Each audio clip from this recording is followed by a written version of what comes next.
Surprise for you. आपल्या ओळखीचे दिसत आहेत सगळे.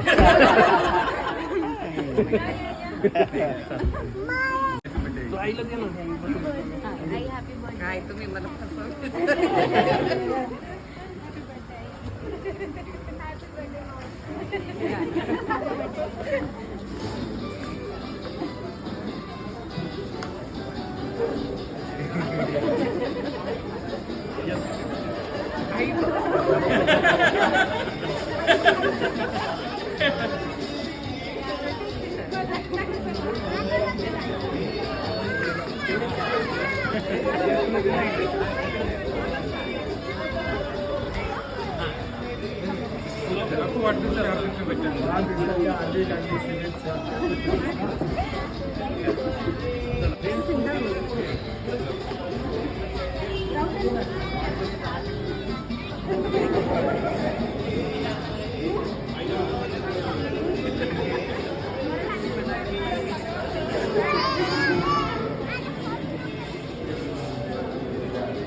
गाणं.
माझ्याकडून.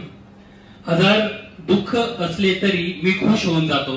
हजार दुःख असले तरी मी खुश होऊन जातो जेव्हा माझ्या आईला हसताना मी पाहतो. जेव्हा माझ्या आईला हसताना मी पाहतो. की न सांगता आई माझी प्रत्येक गोष्ट ओळखून घेते. की न सांगता आई माझी प्रत्येक गोष्ट ओळखून घेते. आई ती आईच असते आणि माझ्या हसण्यामधून माझं दुःख हे ओळखून घेते. बर्थडे सेलिब्रेट केले तर आजचा हा असा एक दिवस होता की जो हा 65वा वाढदिवस होता आणि या 65व्या वाढदिवसामध्ये आम्हाला एक छोटासा चान्स भेटला. त्या दृष्टिकोनातून सगळेजण एकत्र आले, एकत्र बसले, एकत्र आईसोबत संवाद साधता येईल ह्या दृष्टिकोनातून आम्ही एक छोटासा कार्यक्रम ठेवला. तर तुम्ही सर्वांनी आल्याबद्दल आम्ही परत एकदा मनापासून खूप खूप आभार व्यक्त करतो. 2 दिवसापूर्वी असाच विषय ठरला की आपण असे गिफ्ट सरप्राईज गिफ्ट म्हणतात आणि ते एक्झिक्यूट पण सक्सेसफुली झालं हे सगळ्यांच्या उपस्थितीमुळे. आणि आईबद्दल सांगायचं झालं तर सांगण्यासारखं असं 2 शब्दात काहीच नसतं. आई ही आई असते आणि आईशिवाय आई म्हणजेच आत्मा ईश्वराचा. ह्याच्यापुढे मी काहीच सांगू शकत नाही. सर्वांचं खूप खूप धन्यवाद. Happy birthday. सगळ्यांचे आभारच म्हणेल. तुम्ही सगळे आईंच्या वाढदिवसानिमित्त आलात म्हणून. मैत्रिणी आल्याबद्दल धन्यवाद. माझ्या मैत्रिणीचा वाढदिवस आहे. मला फारच त्यांच्या सुनबाईंनी फोन केला, मला फारच आनंद झाला. पण एकच गोष्ट उणी अशी की आयराव काका नाही, त्याच्यामुळे थोडी नाराजी वाटते. आयराव काकू वाढदिवसाच्या हार्दिक हार्दिक शुभेच्छा. आल्याबद्दल जे मुलांनी आणि सुनांनी केलं ते मला फार भरभरून आलेलं सारखं वाटतंय. तर असं कौतुक मी म्हणजे माझ्या मनालाच म्हणजे खूप काय सांगावं ते शब्दात नाही. सगळ्या माझ्या मैत्रिणी आल्या, सगळं ते बघून मला म्हणजे आनंद वाटला. खूप खूप वाढदिवसाच्या हार्दिक शुभेच्छा.